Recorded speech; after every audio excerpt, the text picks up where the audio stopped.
네, 안녕하세요. 투자자 여러분. 시간의 자유와 경제적 자유를 함께 만들어갈 주식하는 전산쟁이 주식공무원입니다. 최근 빅히트 상장 이후에 개인 투자자들의 어떤 투자 피해가 속출한다는 뉴스가 여러 군데서 나오고 있습니다. 그래서 빅히트 매물 폭탄 던진 그들은 돈방석, 개미는 피눈물, 이런 이야기들이 많이 나오면서 개인 투자자들이 시장을 떠나고 있다라고 하는 이런 이야기가 나오고 있죠. 3억 이상 대주주 요건 때문이라도 개인 투자자들이 주식시장에서 빠져나간다는 이야기를 지금 최근에 많이 들으셨을 겁니다. 그런데 과연 그럴까요? 결론부터 말씀드린다면 그건 아닙니다. 실제 어제 기준으로 투자자 예탁금은 약 55조 원입니다. 투자자 예탁금이 약 55조 원에 이르고 있고 이것은 지난 7월 달에 45조에 비하면 약 10조가량 더 증가한 그런 모습을 보이고 있는 겁니다. 물론 고점 대비 63조에 비해서는 약 8조 원이 줄어든 상황이지만 시장의 자금이 빠져나갔다 이렇게 말하기에는 좀 무리가 있는 그런 모습인 겁니다. 그러면 이런 지금 현재 투자 자금들은 어떤 움직임을 보이고 있을까요? 좀 더 스마트하게 진화하고 있다고 보시면 좋을 것 같습니다. 이 바이러스 상황에서 급등주한테 몰렸던 돈들이 조금 더 안정적인 곳으로 이렇게 이동을 하고 있다라고 보시면 좋을 것 같은데 쉽게 이제 빅히트에서 삼성전자와 SK하이닉스, 현대차 같은 이런 대형주로의 이동으로 볼 수 있습니다.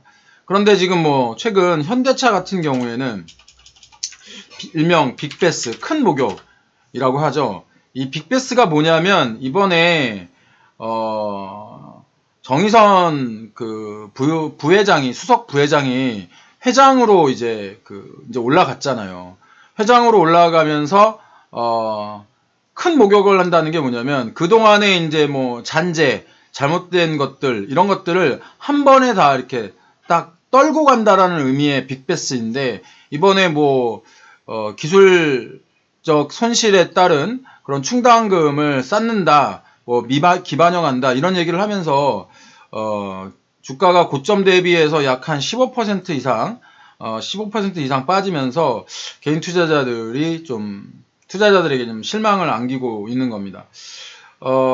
제가 현대차에 관련해가지고는 전번에 그 정의선 부회장의 취임 관련해서 굉장히 이야기가 많이 나왔잖아요. 수소차, 전기차, 그 다음에 종합 모빌리티 이런 것들을 정의선 회장이 할 것이다. 그래서 주가가 상승할 것이다. 이런 뉴스들이 나왔을 때 제가 그때 뭐라고 말씀을 드렸냐면 지금 현재 이 회사의 주가는 낮다고 할 수 없다.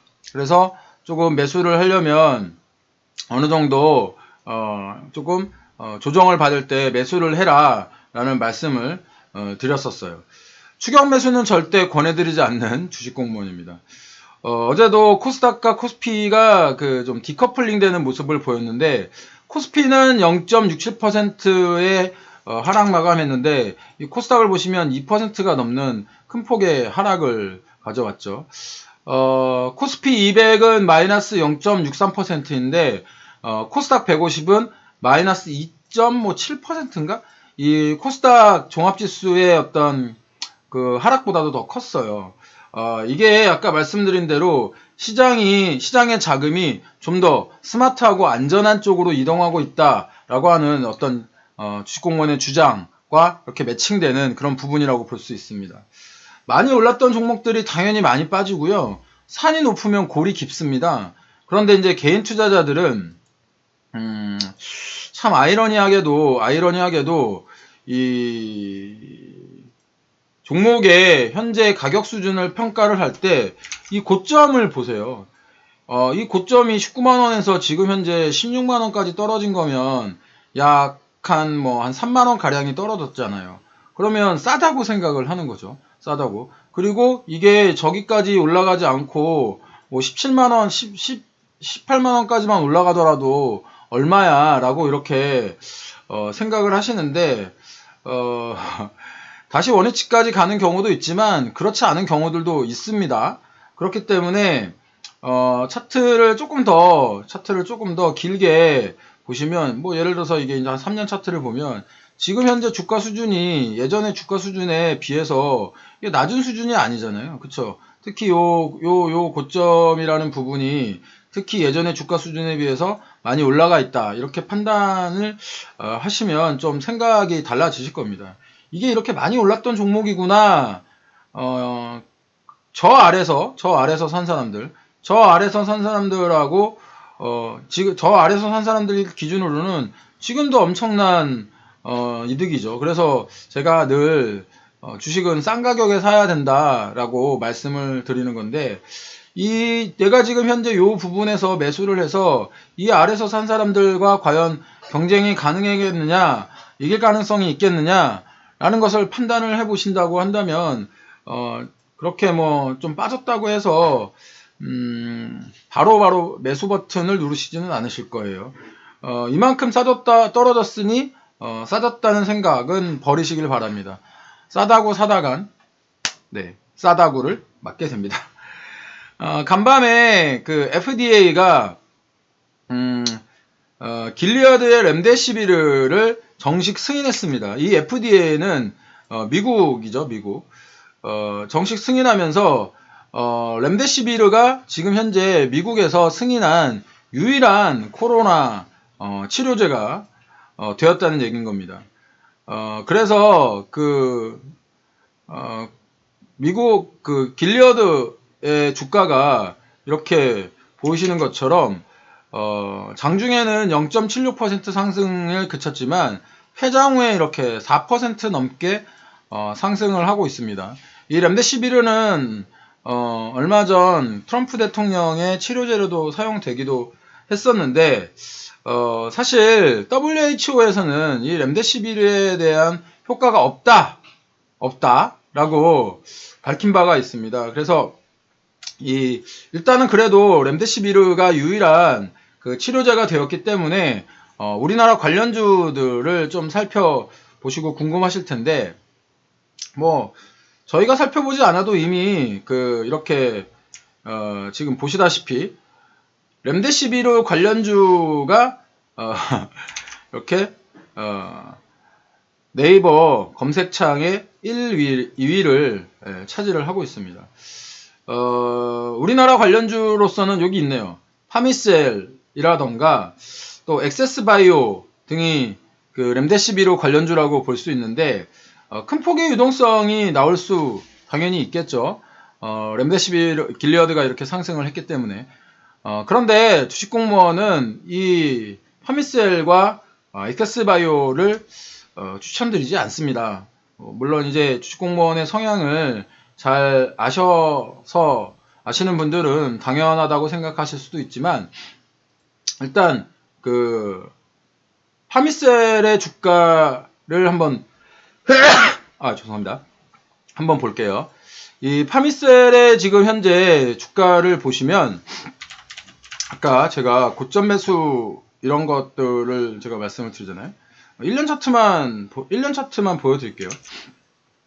파미셀은 지금 현재 고점 죄송합니다. 고점 대비해서 약 한 마이너스 38% 구간입니다. 하지만 이미 저점 대비해서는 122%가 이렇게 상승한 구간이기 때문에 고점 대비해서는 싸졌다고 생각하지만 저점 대비해서는 아직도 120% 이상 상승한 구간이라는 거죠. 다른 관련주, 렘데시비르 관련주인 그 엑세스바이오를 보면, 엑세스바이오 같은 경우에는 조금 더 그 괴리율이 클 거예요. 보이시나요? 엑세스바이오 같은 경우에 고점 대비해서 지금 현재 약 한 마이너스 55% 구간인데, 이 현재 구간도 저점 대비해서는 이게 2020년이에요. 2020년 1월이에요. 1950원이었던 게 지금 현재 23,000원이 돼 있는 거죠. 지금 현재도 1335%, 그러니까 즉 13배 이상 상승한 그런 구간이라는 겁니다. 즉 내가 신규로 추격 매수로 들어갈 구간이라기보다는 기보유자들의 구간이다, 이런 말씀을 드는 거죠. 어제도 제가 저가 매수의 중요성에 대해서는 말씀을 드렸는데 파미슬과 액세스바이오 오늘 모두 렘데시비르의 효과 때문에 큰 폭의 변동성을 보일 겁니다. 내가 그 변동성을 견딜 수 있을지 생각해 보시고 매매하시더라도 매매를 하셔야 됩니다.